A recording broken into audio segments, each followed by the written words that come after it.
Bom, boa noite a todos.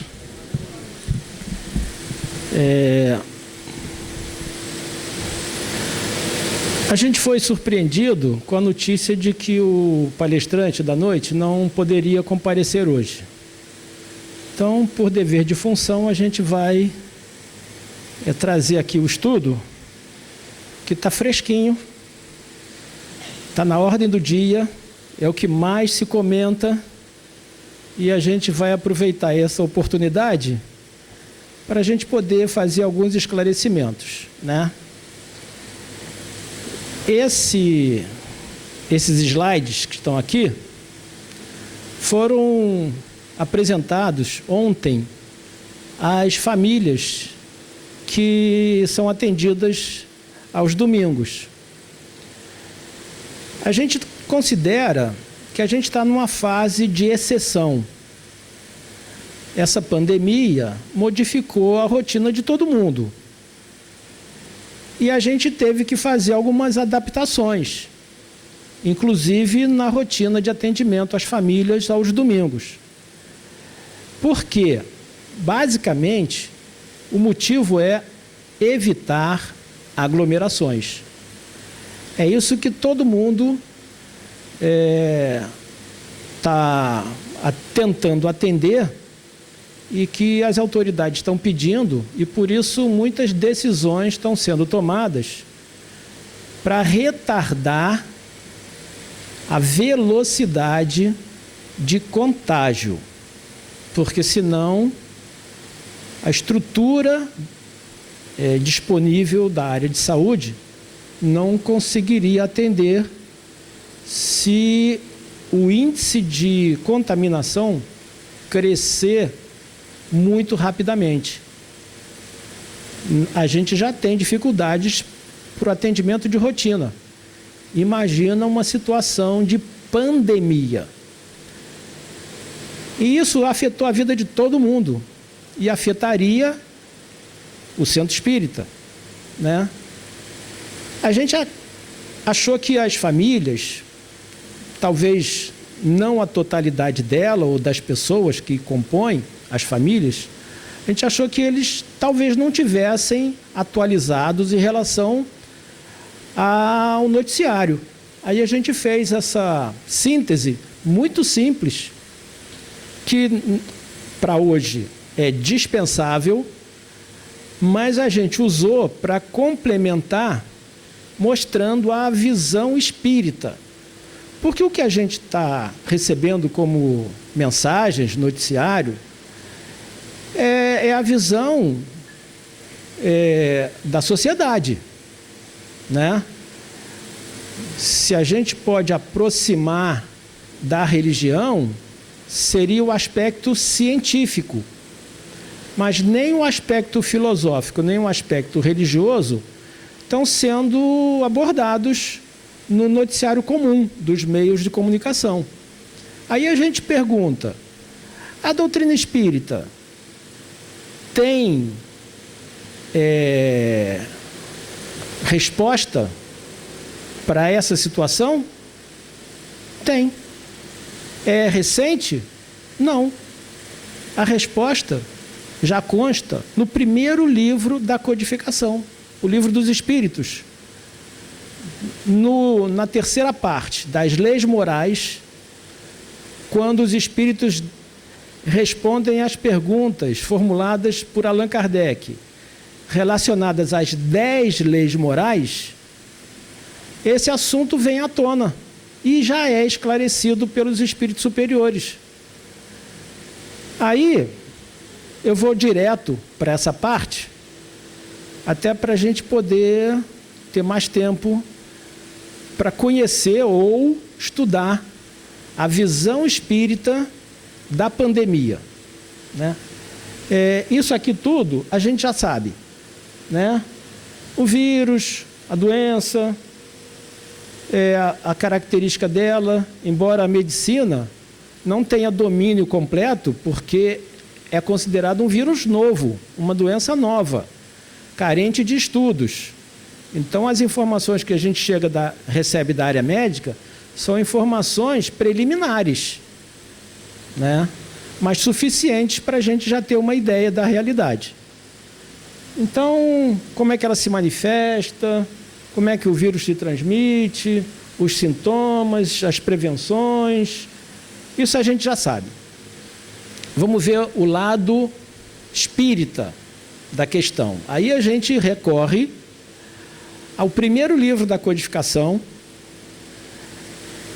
na parte terceira, que são abordadas as leis morais, e exatamente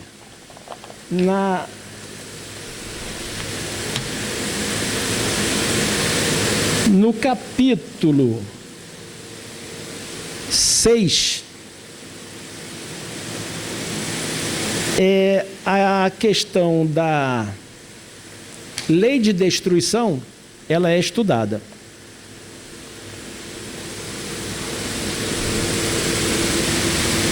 A primeira pergunta dessa série é a seguinte: é lei da natureza a destruição? Então essa pergunta foi formulada por Allan Kardec e os espíritos superiores responderam.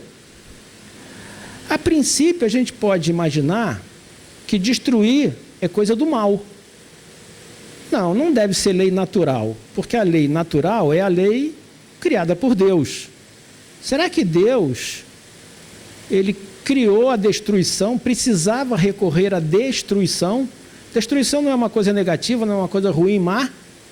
Consta na lei de Deus, a lei de destruição. Aí a gente poderia até supor que a resposta venha a ser não.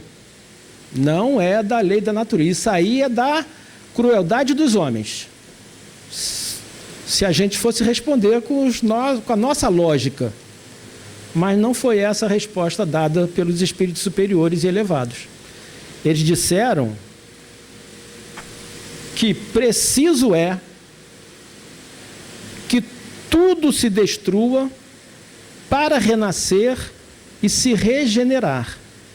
Porque o que chamais destruição não passa de uma transformação que tem por fim a renovação e a melhoria dos seres vivos.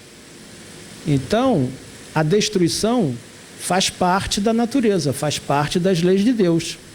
É necessária. É claro que existe a chamada destruição abusiva. Essa não é prevista na lei de Deus. Aquela que é prevista e ela se realiza e vai se realizar por algum tempo, a destruição necessária, essa faz parte da lei natural. Essa pergunta se desdobra na letra A. E os espíritos complementam a resposta anterior dizendo o seguinte: as criaturas são instrumentos de que Deus se serve para chegar aos fins que objetiva. Para se alimentarem, os seres vivos reciprocamente se destroem. Destruição esta que obedece a um duplo fim: manutenção do equilíbrio na reprodução, que poderia tornar-se excessiva, e utilização dos despojos do invólucro exterior, que sofre a destruição. Então, olha a sabedoria de Deus ao prever a destruição. É necessário que haja destruição para a sobrevivência das espécies.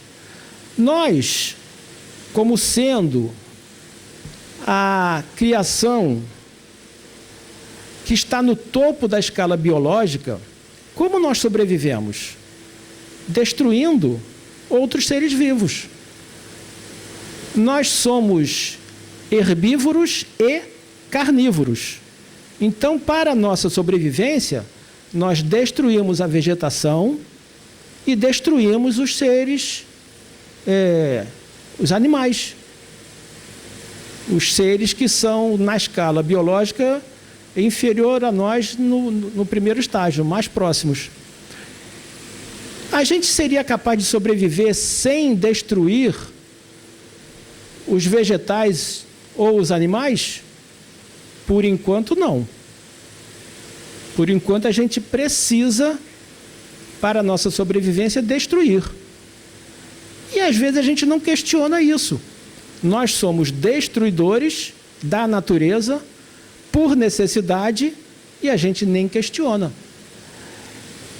Há algumas ideias que estão sendo bem difundidas que a gente não precisava abusar dessa destruição.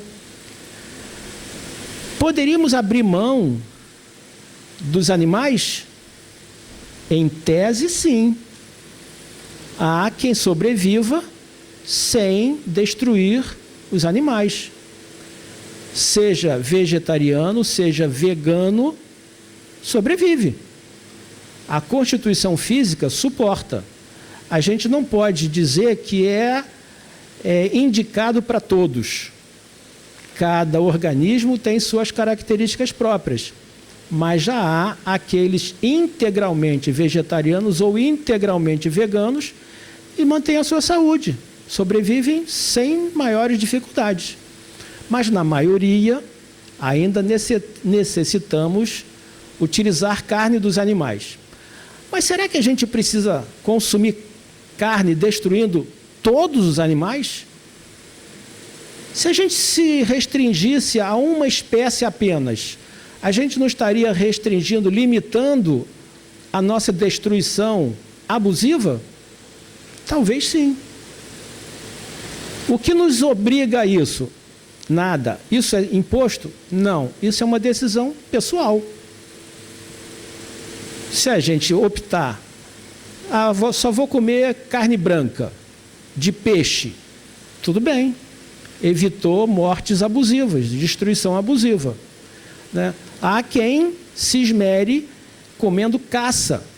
Eu gosto de jacaré, de tartaruga, de carneiro, de etc. É necessário? Talvez não, mas a consciência de cada um é que vai dizer.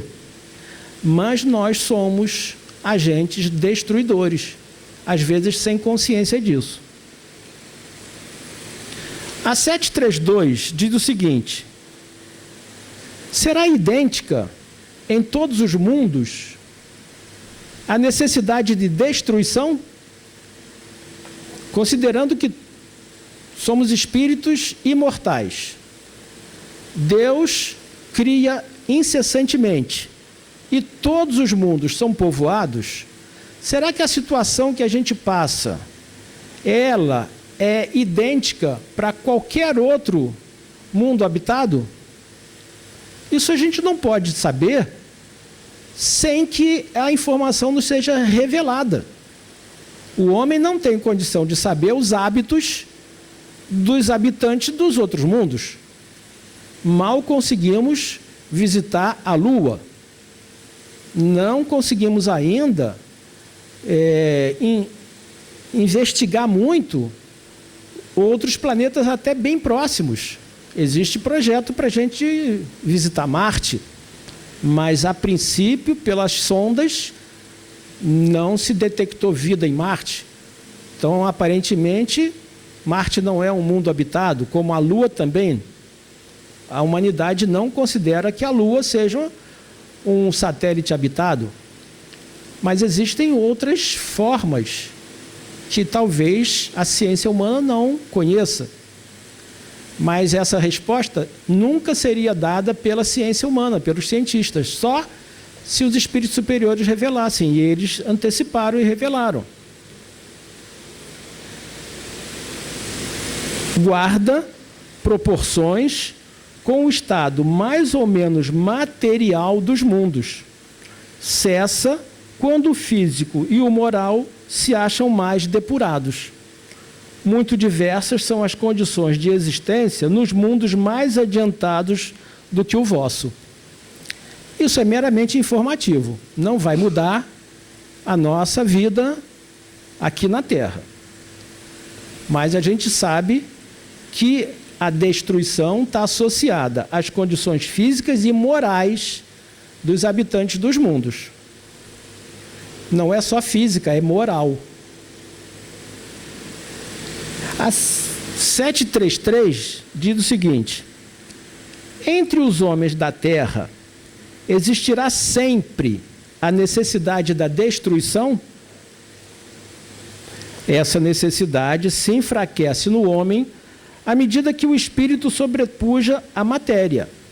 Assim é que, como podeis observar, o horror à destruição cresce com o desenvolvimento intelectual e moral.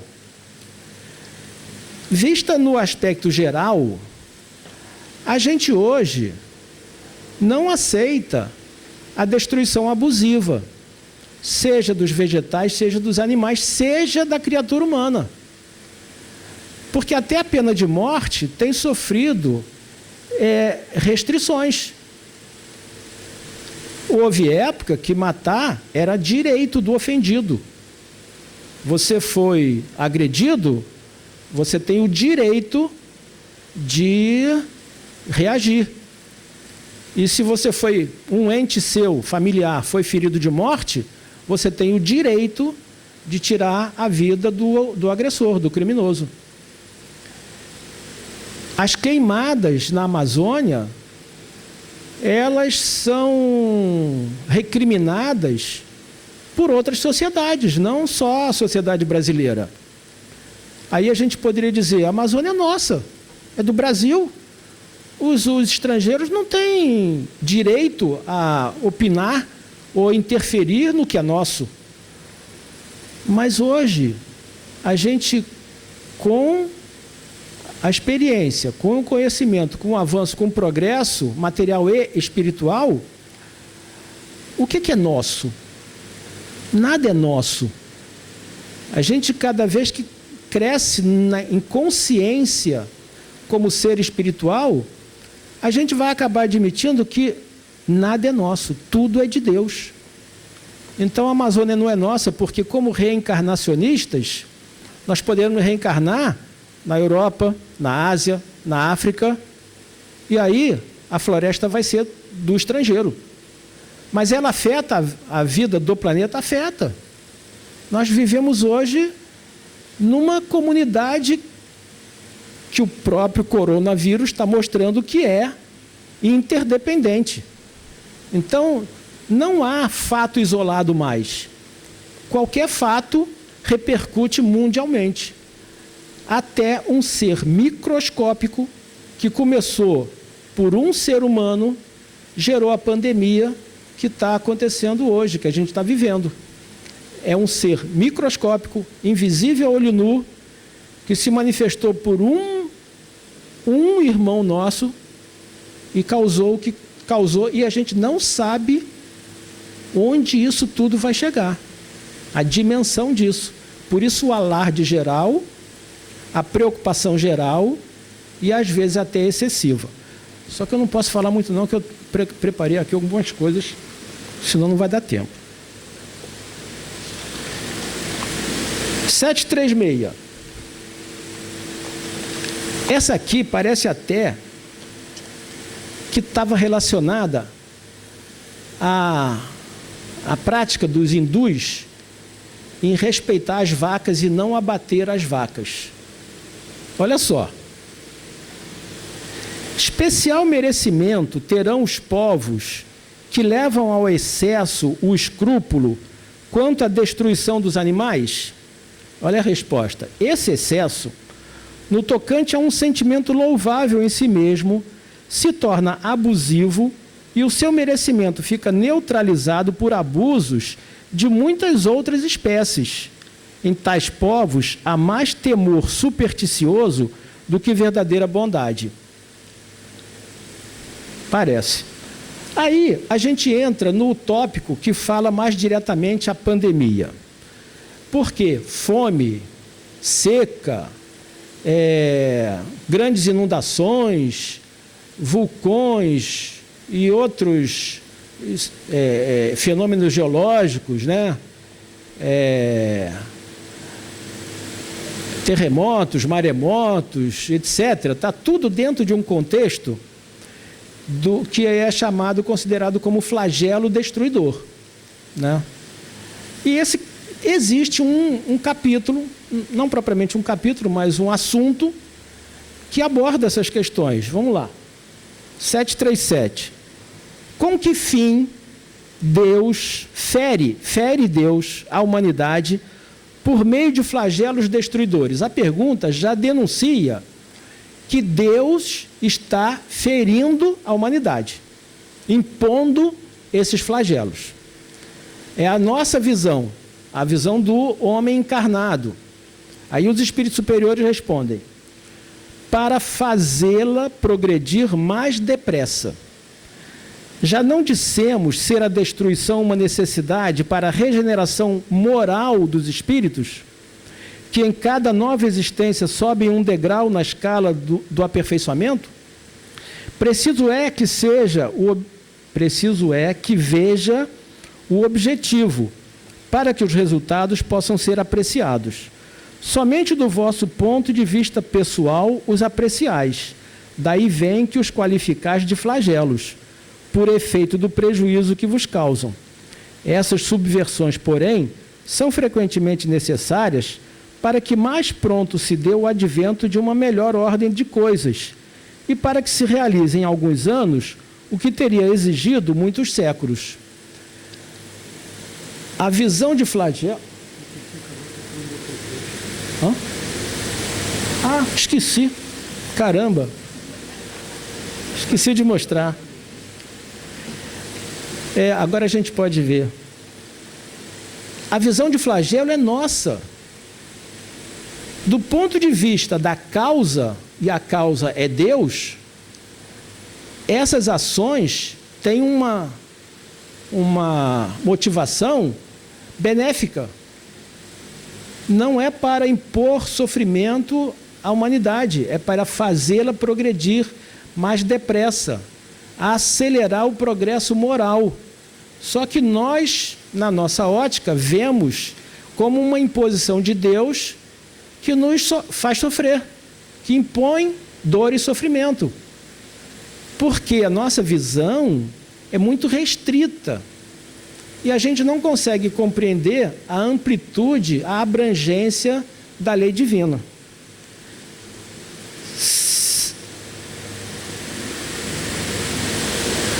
Esse eu acabei também já lendo, né? Não mostrei e li. Vamos para 738. Para conseguir a melhora da humanidade, não podia Deus empregar outros meios que não os flagelos destruidores? Aí a gente, para se defender, diz assim: poxa, Deus está sendo muito... né? Podia dosar melhor, né? Não dá para ser um mais ou menos, não, né? Aí olha que interessante essa resposta. Pode. Deus pode empregar outros meios que não os flagelos? Pode. E os emprega todos os dias. Pois que deu a cada um os meios de progredir pelo conhecimento do bem e do mal. O homem, porém, não se aproveita desses meios. Necessário, portanto, se torna que seja castigado no seu orgulho e que se lhe faça sentir a sua fraqueza. Então, para que perguntou? Teve que ouvir isso, né? Olha, Deus faz sim, todo dia, Ele dá a oportunidade de você crescer sem necessidade de flagelo.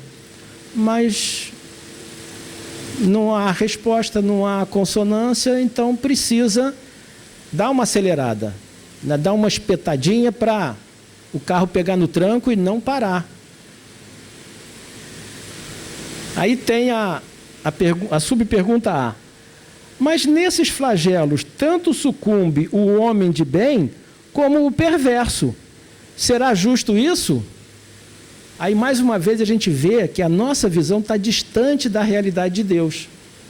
Porque a gente já questionou a dose, a necessidade, né? E agora a justiça. Mas está morrendo todo mundo. Está morrendo o bom e o mal, o justo e o injusto. Como entender isso? Olha a resposta. Durante a vida, o homem tudo refere ao seu corpo. Entretanto, de maneira diversa, pensa depois da morte. Ora, conforme temos dito, a vida do corpo bem pouca coisa é. Um século no vosso mundo não passa de um relâmpago na eternidade. Logo, nada são os sofrimentos de alguns dias ou de alguns meses de que tanto vos queixais. Claro que os espíritos respeitam muito a gente, a formulação da resposta é muito suave e respeitosa. Mas a gente poderia interpretar assim: vocês são crianças, vocês não entendem nada da vida, vocês estão reclamando sem razão, vocês não têm fundamento nenhum para questionar a justiça de Deus. Deus é justo e é perfeito, e vocês são metidos, porque estão questionando as leis de Deus sem nenhuma propriedade. Mas eles não falam assim, ainda bem, eles respeitam a gente e respondem delicada e educadamente, né? Mas o que eles mostraram para a gente? Vocês não entendem nada de Deus, nada de lei, nem de justiça, né? Porque vocês só estão vendo essa janelinha que vocês entendem a vida, que é a vida no corpo material, é a vida corpórea. Só que essa janelinha é comparada a um relâmpago na eternidade. O relâmpago já é uma fração de segundo na escala de tempo humano. Na eternidade,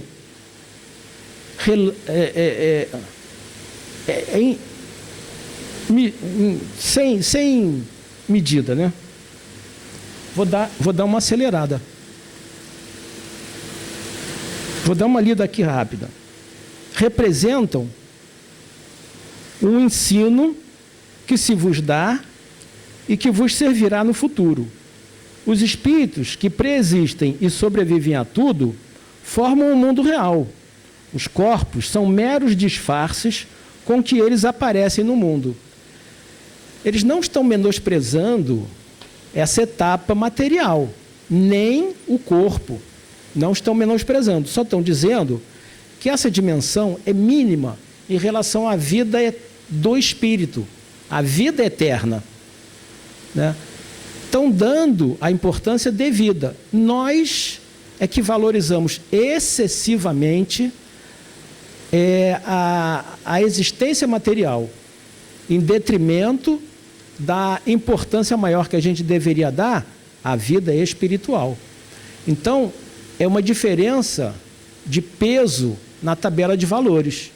A gente só vê o corpo, quando a gente deveria ver prioritariamente o espírito.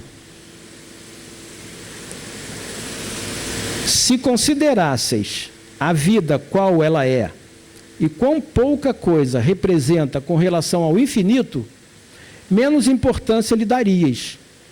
Em outra vida, essas vítimas acharão ampla compensação aos seus sofrimentos, se souberem suportá-los sem murmurar.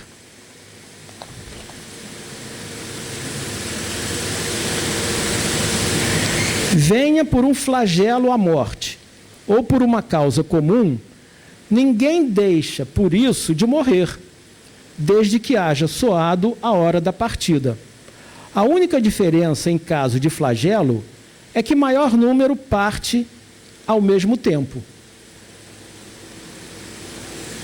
Ainda bem que são os espíritos superiores que estão dizendo isso. Se fosse um de nós, ia chover pedra em cima da gente, que a gente diria assim: você está se preocupando excessivamente com uma doença e uma morte, mas você vai deixar de ficar doente? Você vai deixar de morrer?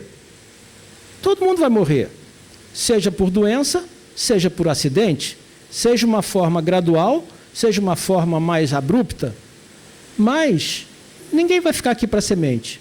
Se você escapar do flagelo, no dia seguinte, daqui a um tempo, breve ou não, você vai morrer. Então, por que tanto temor se é inevitável? Mas assim poderia soar, assim meio agressivo. Então, os espíritos são muito delicados nas respostas, mas são incisivos e claros, né? Então, o que eles estão alertando? Não precisa ficar preocupado excessivamente com o corpo, porque sendo flagelo, não sendo flagelo, o corpo vai ficar para a terra, vai ser dissolvido pelos processos naturais e você vai prosseguir como espírito. Se desapega do corpo, usa o corpo para boas experiências, bom aprendizado, mas saiba que ele é temporário, com flagelo ou sem flagelo.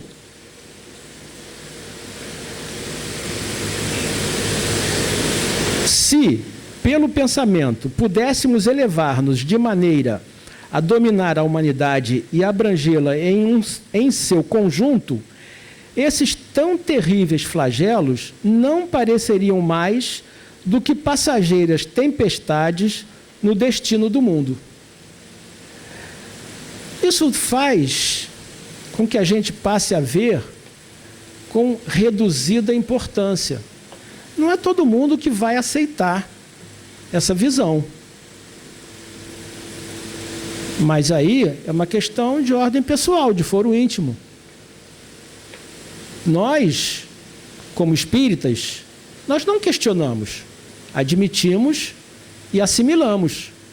Mas não é todo mundo que aceita essas afirmativas, não, essas revelações. 740. Não serão os flagelos igualmente provas morais para o homem por porem no abraços com as mais aflitivas necessidades?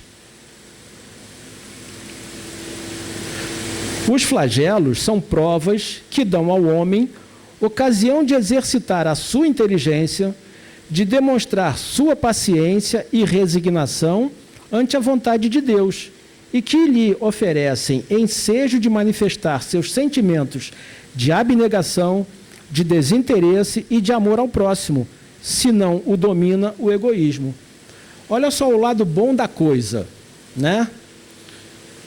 Por enquanto, a gente, no início do flagelo, a gente vê com pessimismo, com preocupação, com contrariedade, tentando buscar os culpados, responsabilizar os invigilantes, porque deixaram assim, e a coisa evoluiu assado, e que poderia ter sido evitado, porque que o fulano não agiu dessa maneira, porque que aquele povo não tomou as medidas preventivas, né? Não importa, né?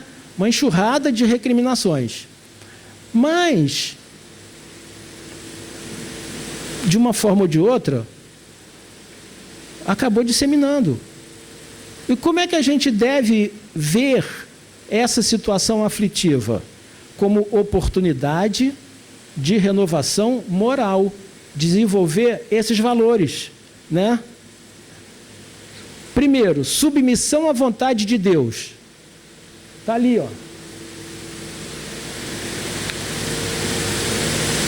Vontade de Deus. Alguém questiona a vontade de Deus nessas horas? Não, a gente fica se debatendo um contra o outro, buscando os responsáveis. E não tem vacina, e não tem remédio, e porque a autoridade não decidiu assim, decidiu assado. Vem cá, e se tudo isso fosse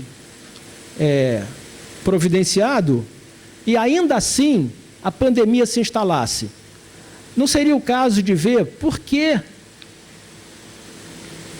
isso acontece? Qual a lição que tem para o espírito imortal? Só que quantos veem a vida com esse olhar de espírito imortal? A minoria, nós espíritas. A maioria age e vê a vida como um materialista, preservando a matéria, defendendo a matéria, né? Mas a matéria vai se destruir. Então, nós espíritas poderíamos ver e poderemos ver de outra maneira, tirando as lições da paciência, da resignação, da abnegação, do desinteresse, do auxílio ao próximo, vencendo o egoísmo. Porque a gente quer sempre se preservar. Quanto mais egoísta a gente é, mais a gente defende nossos direitos e combate o nosso semelhante. Mas esses flagelos ajudam a gente se abnegar, se abrir mão de si em favor do outro. Muda a nossa visão de vida. O sofrimento do outro faz despertar em nós valores adormecidos de solidariedade, compaixão, piedade, ajuda, né? Isso age em nosso benefício como espíritos. A 741 diz: dado é ao homem conjurar os flagelos que o afligem, olha só, em parte é dado ao homem. Não, porém, como geralmente o entendem. Muitos flagelos resultam da imprevidência do homem. À medida que adquire conhecimentos e experiência, ele os vai podendo conjurar, isto é, prevenir, se lhes sabe pesquisar as causas. Em parte, mas muitos flagelos não estão sob o controle humano. Há situações em que o homem não tem controle sobre os flagelos. Contudo, entre os males que afligem a humanidade, alguns há de caráter geral, que estão nos decretos da providência e dos quais cada indivíduo recebe mais ou menos o contragolpe. A esses nada pode o homem opor, a não ser sua submissão à vontade de Deus. Esses mesmos males, entretanto, ele muitas vezes os agrava pela sua negligência. Aí, a gente passa da lei de destruição para a lei do progresso, que é o capítulo 6. Vai falar na marcha do progresso. O que vai nos ajudar aqui, complementando os estudos da lei de destruição, é a marcha do progresso. A 783, Kardec pergunta assim: segue sempre marcha progressiva e lenta o aperfeiçoamento da humanidade? Quer dizer, já há uma afirmativa nessa pergunta, né? Dizendo, o progresso se realiza de forma progressiva e lenta, né? É sempre assim? Há o progresso regular e lento que resulta da força das coisas. Quando, porém, um povo não progride tão depressa quanto devera, Deus o sujeita de tempos a tempos a um abalo físico ou moral que o transforma. Isso acontece com povos e até com a humanidade toda, como agora é o caso da pandemia. Ninguém está isento disso. Todos estão sujeitos a esse vírus, né? Bastante grande é a perversidade do homem. Não parece que, pelo menos do ponto de vista moral, ele, em vez de avançar, caminha aos recuos? Há quem veja que a humanidade não está melhorando, não está progredindo, que está retrocedendo e que perdeu o controle. Os povos não se entendem mais. Há pouco tempo atrás, com a crise no Oriente Médio, comunidades inteiras pegavam botes e barcos não legais, né? E buscavam abrigo em vários países da Europa. Eram os chamados refugiados. E quantas ações para repreender, para impedir que esses refugiados invadissem o território alheio, incomodassem o povo que não sofria as restrições que eles estavam sofrendo. né? Quanta restrição. Agora que o mal atinge a todos, todo mundo resolveu compartilhar ajuda, esforço. Aqui está pesquisando a vacina, ali está estudando os efeitos, acolá está oferecendo ajuda de quem já passou por uma etapa que o outro ainda não atingiu. Está havendo um movimento geral de autoajuda, quando antes se evitavam. Então são lições que envolvem sentimentos, aspectos morais, que vêm no conjunto dos chamados flagelos e trazem progresso para a humanidade, embora às vezes a gente não identifique esses progressos. Especificamente sobre essa questão, eu não li a resposta, né? Enganas-te. Observa bem o conjunto e verás que o homem se adianta, pois que melhor compreende o que é mal, e vai dia a dia reprimindo os abusos. Faz-se mister que o mal chegue ao excesso para tornar compreensível a necessidade do bem e das reformas. Precisava ser assim, que o mal chegasse ao excesso? Precisa, né? Está aí a parábola do filho pródigo, para ver como é que para a gente reconhecer a necessidade de mudança, o que não é preciso. Então, é aquela história, né? Quem não aprende por bem, aprende por mal. Essas questões clareiam o nosso entendimento acerca desses flagelos, das causas, dos efeitos, né? E talvez a gente passe a ver com outros olhos e tire a melhor lição deles. Eu vou reproduzir aqui um áudio que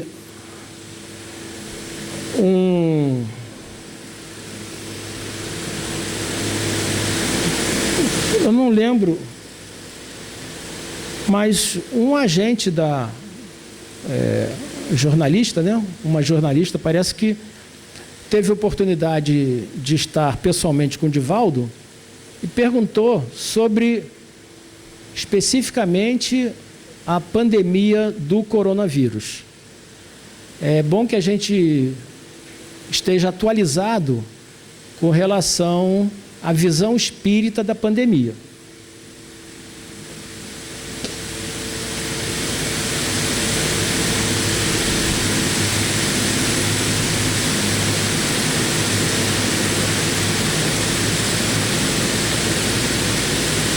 Certo. E falando em dias atuais, né, agora o nosso mundo está passando por uma pandemia, né, que é o coronavírus. Como é que o Espiritismo enxerga essa questão? Como fenômeno do próprio progresso cultural. Em um dos livros de Allan Kardec, chamado A Gênese, no capítulo 18, ele assevera desde então, 1868, 68, que a humanidade passaria por uma grande prova, uma mudança, mas uma mudança de valores, que seria abandonar a Terra convulsionada para viver um mundo melhor. Nós chamamos a situação ético-moral da Terra como sendo um mundo de provas, de expiações, de dores. É uma escola. As tradições dizem que é um vale de lágrimas, que é um inferno. Nada disso. A escola é o educandário de valores, onde existem alegrias e tristezas. Mas também ela evolui com as criaturas que albergam, como a escola que recebe o infante para o jardim de infância, mas também o homem que vai educar as massas, o grande educador. Então nós estamos nesse processo de mudança de um mundo de provas para um mundo de regeneração. Quando as criaturas humanas seremos melhores e a dor fugirá envergonhada, porque os nossos valores éticos são superiores às nossas tendências negativas. E isto sempre ocorre. Os gregos afirmavam que são crisas. A palavra crise vem significar que antes de um grande salto, um problema. Essas crises nos ajudam a evoluir. Então esta é uma crise inesperada, porém providencial, para chamar as criaturas todas do mundo de que os valores mais resistentes são os valores do ser. As nações mais poderosas hoje fecham as suas fronteiras por causa de um vírus que é praticamente inócuo e de repente ele adquiriu uma ferocidade terrível, assustadora, mas que também a imprensa, sem nenhuma intenção maléfica, está divulgando de uma forma assustadora e quase provocando pânico em muitos países. Então o Espiritismo verifica como um fenômeno natural. Sempre houve epidemias, pandemias, aquelas que foram controladas pelas vacinas e as novas. Nós tivemos há menos de 70 anos o fenômeno da AIDS, depois nós tivemos os outros fenômenos da gripe dos galos, dos frangos, né? No passado tivemos a peste espanhola, a gripe espanhola. Então são fenômenos, creio, da própria evolução do planeta. E chegará o dia em que tudo isso será superado. Certo. E falando em dias atuais, né, agora o nosso mundo está passando por uma pandemia, né, que é o coronavírus. Como é que o Espiritismo enxerga esse, né? Começou a repetir, né? Mas o Divaldo esclarece bastante. Sempre houve, em todas as épocas da humanidade, fenômenos desse tipo, flagelos desse tipo. E a gente tem que enfrentar de maneira natural, sem pânico, sem preocupações excessivas, com cuidados, com prevenções. Porque nós somos responsáveis, precisamos cuidar do organismo que nos serve de veículo de manifestação aqui na Terra. Mas precisamos ter a noção real do peso que tem isso na vida do espírito, né? O próprio Divaldo, hoje é dia 16, né? Ontem, dia 15, ele encerrou um evento promovido pela Federação Espírita do Paraná, fazendo a conferência final. E no encerramento, houve a manifestação espontânea de Dr. Bezerra, né? Com as redes sociais, com a tecnologia, a gente está atualizado em tudo. Tudo isso circula rapidamente e todo mundo é informado, né? Tanto essa pergunta que foi dirigida ao Divaldo, quanto o áudio da mensagem. É muito interessante a mensagem do Dr. Bezerra, porque é a palavra do mundo espiritual em atendimento à nossa aflição, né? Então, interessante que Dr. Bezerra está falando, não é para os médicos, não é para os administradores, não para os políticos, para a humanidade. Ele está falando para a comunidade espírita. Ele está falando para os espíritas. O que está acontecendo com as casas espíritas nesse período? O pessoal, com o argumento da prevenção, para evitar aglomeração, justamente, a gente não está questionando, com justiça, está tomando medidas restritivas e algumas casas já suspenderam as suas atividades por 15 dias, por 30 dias, né? Será que essas medidas são adequadas? Não vamos questionar se elas são necessárias, justas. A questão é a dose. Será que a gente precisa fechar a casa espírita para atender uma necessidade desse tipo, tendo os esclarecimentos que a gente tem como espíritas pelo Livro dos Espíritos, que é o livro básico da doutrina? Será que a gente está na dose equilibrada, proporcional? Nós consideramos aqui que nós estamos num período de exceção. Estamos acompanhando a evolução da pandemia. Tomamos medidas consideradas restritivas, mas brandas, leves. Se evoluir agravando a situação geral, a gente tem que acompanhar as determinações das autoridades. Mas a gente vai tentar avaliar na nossa ótica, no nosso entendimento, a gente vai tentar ser equilibrado nas decisões ao longo desses, dizem que 4, podendo chegar até 6 meses, o efeito dessa pandemia. Mas a resposta da Dr. Bezerra, ela dá uma orientação bem adequada para os espíritas e para os centros espíritas. Aí eu vou passar, é áudio, não é vídeo.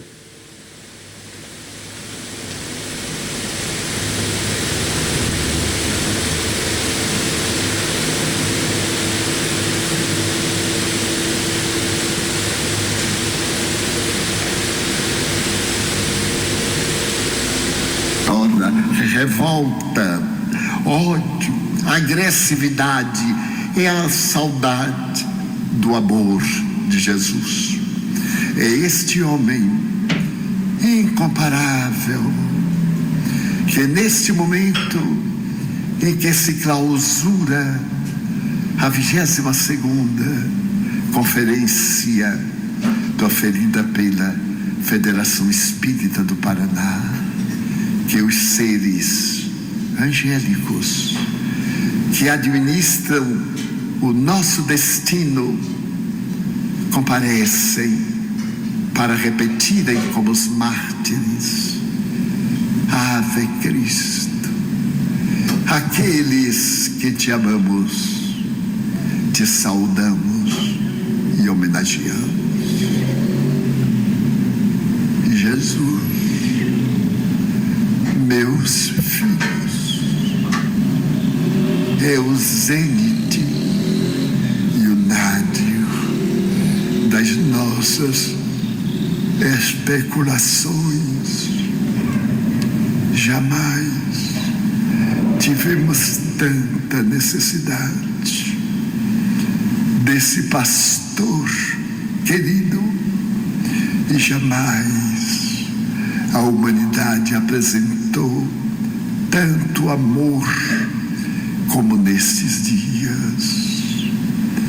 O amor à natureza nas suas mais variadas expressões. Nesse amor à natureza, a tudo que em a natureza vibra e vive, os nossos irmãos da escala zoológica, animais, os nossos inimigos, os nossos amigos e irmãos. Nunca houve tão bela e nobre consciência dos ditados de Jesus, porque nos não deixou órfãos, permitiu que as luminíferas estrelas caíssem dos céus sobre a terra na escuridão pós-Revolução Francesa, que estimularia o mundo às canções de liberdade pelas Américas, arrebentando os grilhões do colonialismo que a humanidade, de alguma forma, ainda impõe na sociedade carente. Em tempo algum, Jesus foi tão exaltado, tão combatido, e isso nos merece reflexão. Exultemos e não temamos. A morte não é o fim, é a grande libertadora da escravidão carnal. Não vos preocupeis demasiadamente com a presença pandêmica do vírus, cujo momento será mais tarde entendido nas suas razões, nas suas origens e no porquê chegou-nos agora, provocando pânico e dor. Vós, que conheceis Jesus, mantende o respeito às leis, buscando a precaução recomendada pelas autoridades sanitárias, mas não oculteis a mão socorrista aos padecentes. Não negueis a palavra libertadora aos que se preparam para enfrentar a imortalidade. Não saiais de onde fostes colocados numa inútil e enganosa tentativa de impedir a contaminação. Buscai a pureza íntima e, sobretudo, alimentai-vos da fé dinâmica, corajosa e gentil, amando a todos, evitando as paixões que dividem e as experiências que unem. Hoje, quiçá, mais do que nunca, Jesus precisa de vossas mãos, falar pelos vossos lábios, sentir o calor da vossa compaixão e a misericórdia dos vossos sentimentos. O grande antídoto para todos os males é o amor responsável, é o amor dinâmico, é o amor que doa e não se preocupa em receber nem mesmo o sorriso do beneficiário. Não penseis que vos encontrais a sós. Os céus enviam os seus embaixadores para que o intercâmbio entre encarnados e desencarnados se faça com muito mais facilidade. Tende o cuidado para que as vossas ondas mentais sincronizem-se com as mentes que administram as vidas e evitai descer o vosso pensamento às páginas da agonia, onde se encontram as forças ultrajantes que estão produzindo as dores por necessidade da evolução do planeta. Ide, como Jesus disse aos 500 da Galileia, e pregai pelo exemplo, pela palavra iluminada e pelo exemplo de abnegação. As forças vivas do universo estão conosco, num doce intercâmbio convosco. Ide e amai, em nome dos espíritos espíritas. Nós suplicamos ao Senhor que nos abençoe e nos guarde em paz. São os votos do servidor humílimo e paternal Bezerra.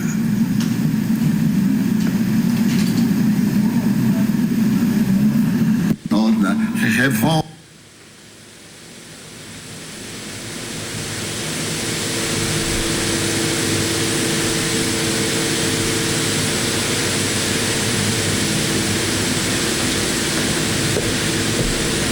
Não dá para alongar mais, que o nosso tempo já acabou. Mas essa mensagem precisava ser refletida. Tem um determinado momento que o Dr. Bezerra diz: nunca Jesus precisou tanto das mãos operosas de vocês, né? E o antídoto é o amor. Tudo isso tem uma única finalidade: promover o progresso moral das criaturas, promover o progresso moral do planeta, do mundo que nós vivemos, desenvolvendo, despertando a fraternidade entre nós. Somos todos irmãos, todos filhos de Deus, todos criados para o mesmo destino, e nunca estivemos ou estaremos desamparados. E somos espíritos imortais, destinados à felicidade. E não vale a pena pagar esse preço, não vale a pena alguns instantes de uma dedicação maior, de um esforço, de uma aceitação maior, para que a gente possa ter uma vida mais feliz adiante? A gente não se submete a tantas coisas de forma impositiva e contrariada para a gente depois desfrutar dos benefícios que ela vai produzir? Por que não investir na nossa felicidade espiritual? Buscai primeiramente o reino de Deus e sua justiça, e tudo mais lhe será acrescentado por misericórdia. Complementando esse assunto, a gente vai indicar, para uma leitura posterior, um estudo, o livro Conduta Espírita, nos seus capítulos Perante os Fatos Tormentosos, Perante a Enfermidade e Perante Jesus. Vai dar um complemento muito justo, muito adequado a essa temática. Mas a gente fica por aqui e deseja muita paz a todos.